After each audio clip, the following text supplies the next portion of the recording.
Welcome to the first episode of the Promo Playbook 2026 by Cubic Promote. I'm your host here, Charles, along with a special guest that I have today, Jasmine, our financial officer. Jasmine, welcome to the show. Hi, Charles. Thank you. Okay, so to set the scene today, we're going to be talking about marketing, as per always. However, we got an interesting twist today. We're going to talk about our marketing. We're going to do a high-level overview of what we've done wrong and what we've done right in 2025, as well as some of the plans for 2026. Specifically, we're going to talk about the offline aspects and the online aspects. Now, some of these elements are going to be quite in-depth. So likely we are going to do a high level and we'll just expand it out into more detailed level over the coming episodes, over the coming months. So Jasmine, did you want to kick things off? Yeah, I will. So let's start with what you think, Charles. At what point did you realize for Cubic Promote, when it comes to marketing, that it isn't about tactics, but it's about presence? So Cubic Promote is in the same position as any other business out there, whether it be a B2C, a consumer product, or a B2B, a business product. And our product is obviously a B2B product. For ourselves and for everyone else, we realize that it's about presence because it takes around 15 and in some instances all the way up to 24 different touch points in order for a customer to recognize and remember a brand name for them to be motivated to make a purchase. Now, some of the touch points might be perhaps a email piece that they have received through their inbox. Perhaps it could be a billboard that they drive past. Perhaps it'd be a phone call. Perhaps it'd be a text message. Perhaps it could be an online advertising piece where they simply see and glance your name on a Facebook post. So every one of these touch points counts and matters, and presence is incredibly critical. So would you say that single campaigns tend to fail? Single campaigns will not fail if they're part of a bigger campaign. If they slot in and they are part of a bigger project, perhaps you have a billboard campaign that's complemented with a radio project, or perhaps your billboard campaign is complemented with online digital marketing, then taken holistically, it's going to yield some results. Or in the name of getting the 15 to 24 touch points for a customer to remember your brand name. Would you say consistency is more powerful than, say, creativity? Well, from what I've experienced in 2025, no doubt about it. So consistency is a lot more powerful than creativity. The thing with consistency and the thing with creativity is that the creativity piece may come along the way. So if you start something, you tend to revise it for the second time and your third time. And it's in those revisions where you start getting ideas. Maybe it's feedback from customers, feedback from your team members, feedback from comments. And once you get that feedback, you onboard it, you learn a little bit along the way, and then your second and third and fourth rollout, your creativity kicks in and it starts getting really, really good. What might be an example, do you think, over the past years that this consistency has happened for us? If you have a look at our recent Instagram posts, you notice a couple of things. Number one, the viewership on our original posts in 2026 was incredibly low. The quality of the graphics was incredibly low. And then over the months, we slowly got better. The graphics got a little bit sharper, the messaging got a little bit tighter. And then as an evolution, month on month, we've done very well. And the recent output that we've been putting on, then you will notice that they are, well, in my eyes, in my humble opinion, they're a lot more professional. And you could tell from the viewership that you have a lot more views and a lot more engagement with the recent posts.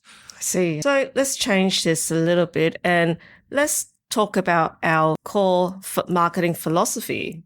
How would you define your marketing ecosystem? Be everywhere. So there's every single social media touch point. We now have a presence. Everyone from Reddit, Pinterest, to your Facebook, to your Instagram, TikTok, and soon we'll be opening a little red note account as well. And so being omnipresent in every single touch point is a key necessity. Okay. Good thing you mentioned about Reddit, because I've find myself noticing a lot of conversations when I do searches and Reddit comes through and it's all about conversation. What do you think about Reddit? So Reddit is a beautiful place where a lot of people can express a lot of opinions. I see it as the opposite to TikTok. TikTok's all about song and dance.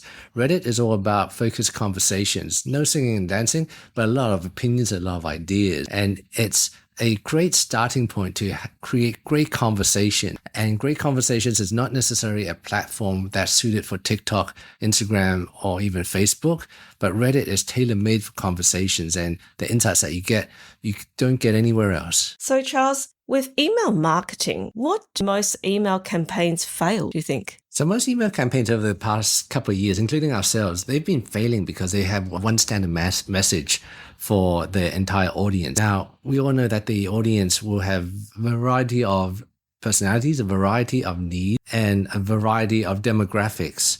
And so simply having a marketing campaign that it might be suitable for an 18-year-old fresh out of university or fresh out of high school person will be very different to a 45-year-old seasoned office manager, for example. Nowadays, the tools allow us to tailor a different message, a marketing message, to each different demographic. And so nowadays, email marketing will and always fail unless you start doing hyper-targeted email marketing campaigns that genuinely appeal, and also have a useful relevance to the recipient.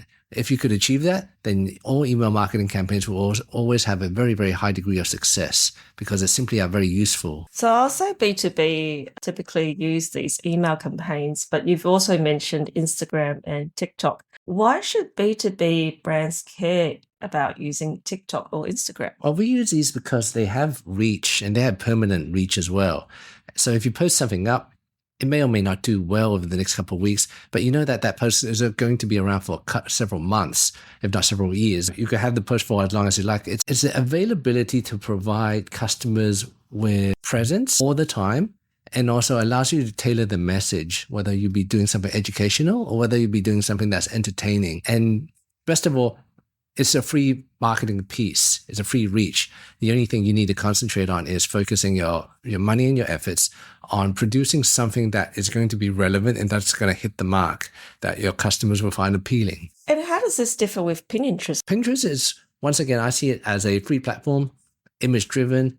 It hits a certain niche, hits a certain demographic, and there's always going to be a small subset of customers that are drawn to the interest, the visual interests that Pinterest derive. And so we want to hit every single sub-demographic to ensure that our brand is everywhere where our customers are. Thanks, Charles.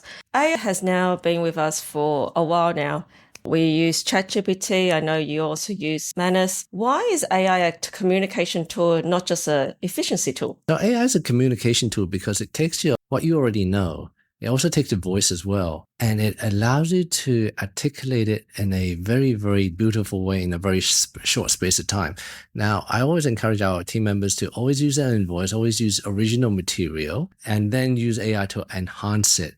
I do know of people that do use AI, but they use it in a way to generate very, very beautiful content, but it's not in their own voice.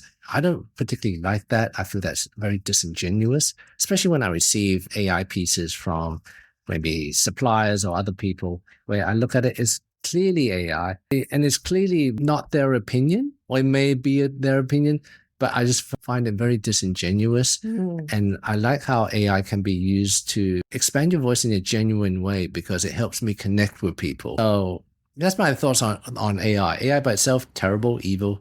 But AI combined with your genuine thoughts and genuine goodwill makes an incredible amount of difference. So just to wrap this up, Charles, what are your thoughts on 2026? What will you be doing? What might you not be doing? So 2026 is all about quality content. Not just quality content, but quality content that our customers, potential customers, or even non-customers would want to consume. Things that are genuinely educational, things that are genuinely entertaining, and things that will establish ourselves as experts and professionals in the field.